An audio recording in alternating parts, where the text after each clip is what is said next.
So, you got a new Labrador puppy and are wondering where to start the grooming? You want breed specific instructions? Because, yeah, Labrador and Golden Retrievers are pretty different and Labradors do not need as much maintenance as Goldens. So, yeah, if you are worried about how to start with the grooming and how to be successful at it as a new dog guardian, you are at the right place. In this video, I will be discussing exactly that, how to start with Labrador puppy grooming right from the puppy stages. So stay tuned, get your notebook and pen, and let's go.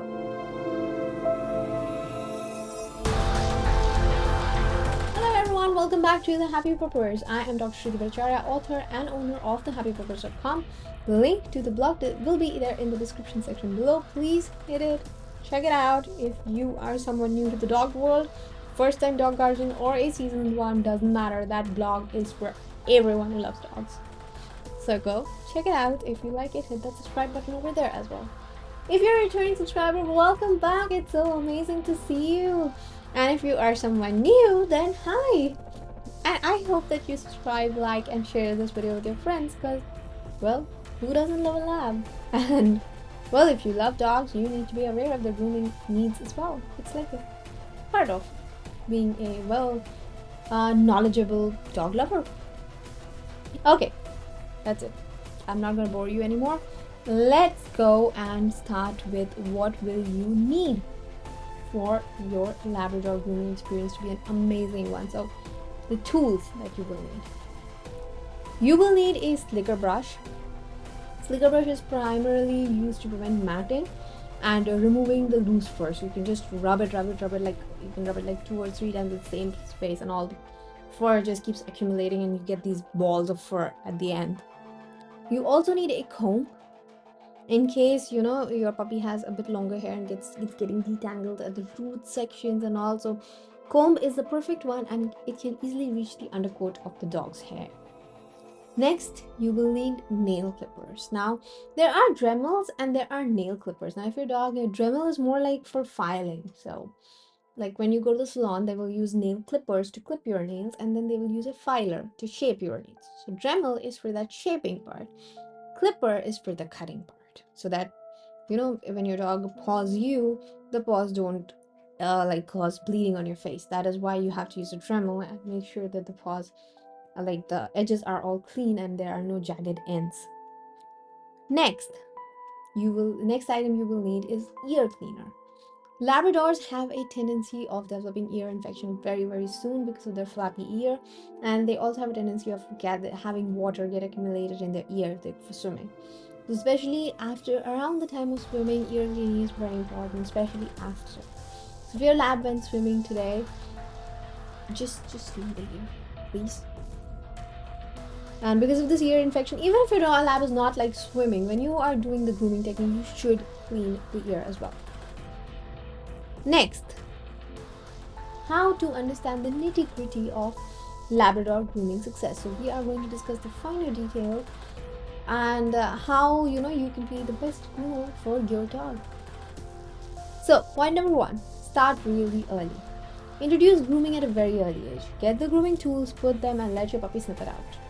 Spend a few days helping your puppy use the grooming tools as toys. Do not allow them to chew, of course. But your puppy should get used to the grooming tools, touching him, touch the grooming tools at different parts of his body and paw and all, so that your puppy is like, okay, yeah, I don't mind this one on my body, it's okay. Next, brush regularly. Labs shed a lot if you don't brush regularly. Your black dress will surely turn tan or chocolate or white depending on which colored lab you have. So if you got a yellow lab, you will have yellow hair all over. If you got a chocolate lab, you will have the chocolate colored hair all over. But that is why you should brush regularly. Another reason for brushing regularly is when you brush, like when the brush moves through their coat, the undercoat section, it interacts with the glands that are present on their skin surface. So brushing causes those glands to release their secretion, which in turn boosts the quality of the fur.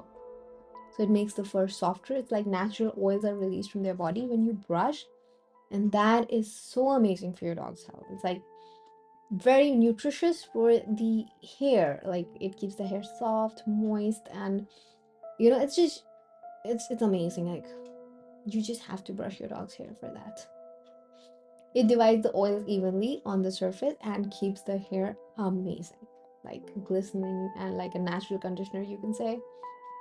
Next, always check the eyes and ears.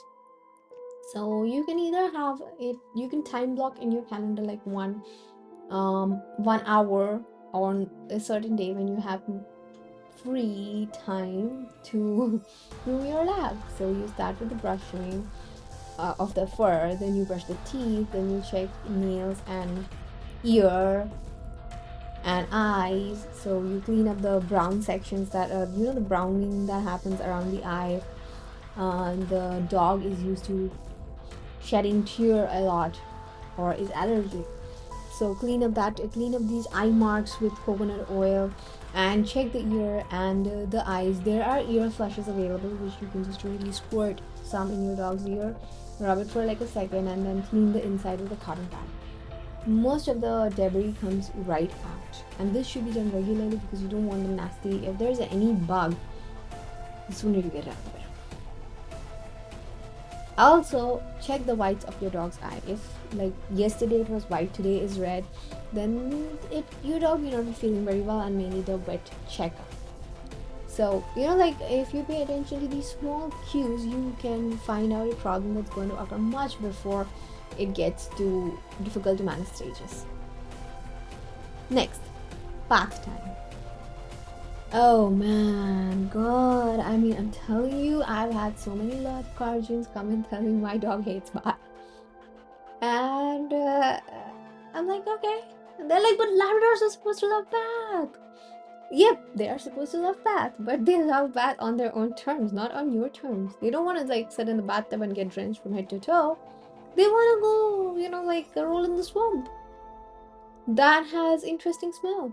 Your bathroom does not. Not for your lab, at least.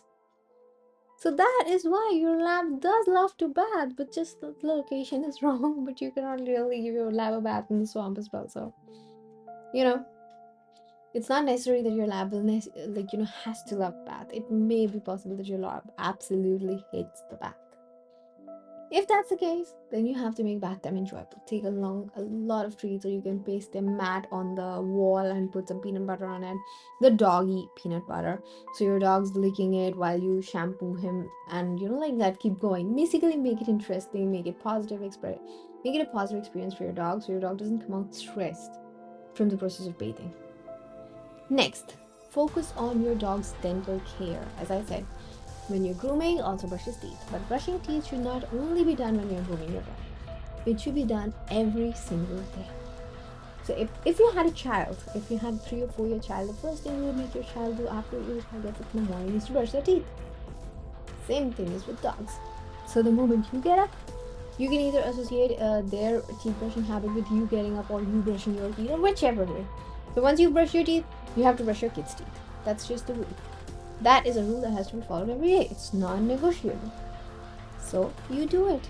Because if you don't properly care for the teeth will fall off, and also it can cause secondary infection in the gut and other regions of your dog's body. So you don't want that.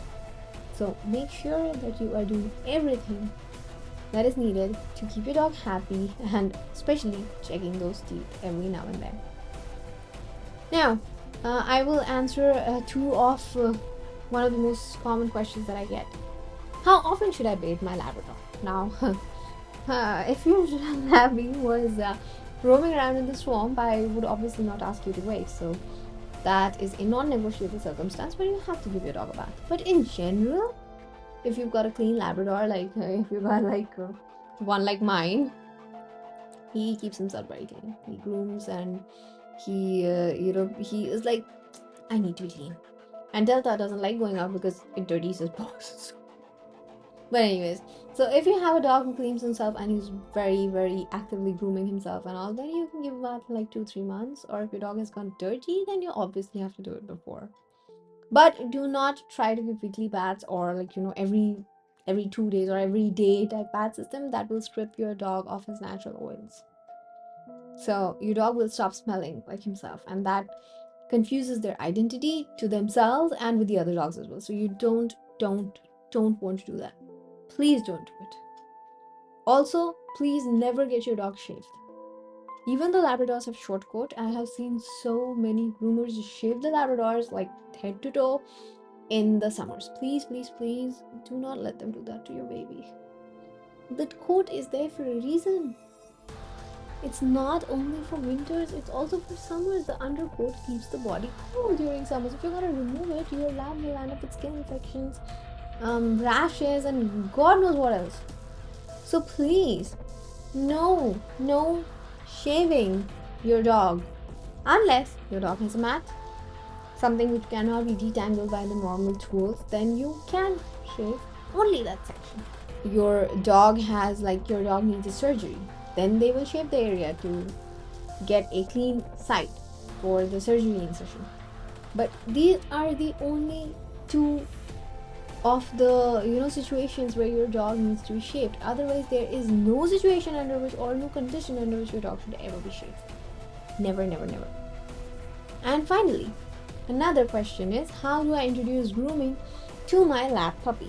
As I mentioned before, you let your lap puppy play with the instruments. You make the instruments touch different parts. Like if the nail clipper has to go on the nails, then you put the nail clipper on nails. You make an association, all the while using positive reinforcement.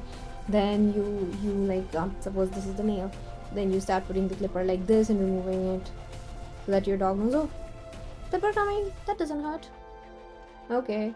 You do positive reinforcement at every damn step. Even if your dog is a big dog and maybe was previously trained and you're just finding it hard and he just needs to get back on track, whatever the case is, please don't be a miser when it comes to using positive reinforcement. Use it heavily. It will strengthen your bond with your dog. It will make your dog perform much better, and trust me, you will thank your dog and yourself at the end of it. Well, if you found these tips helpful, please don't forget to give a thumbs up to this video. Please smash that like button, ring that notification bell, subscribe to the channel, and please share this video. Labradors are one of the most common dogs on the planet, so there are so many people who need to know which is the right way to care for their dogs in summers and in winters. So please share this video with your friends. And thank you so much for tuning in and hanging out with me and watching this video. I really appreciate each and every one of you guys. I will see you in my next video. Till then, bye bye, take care.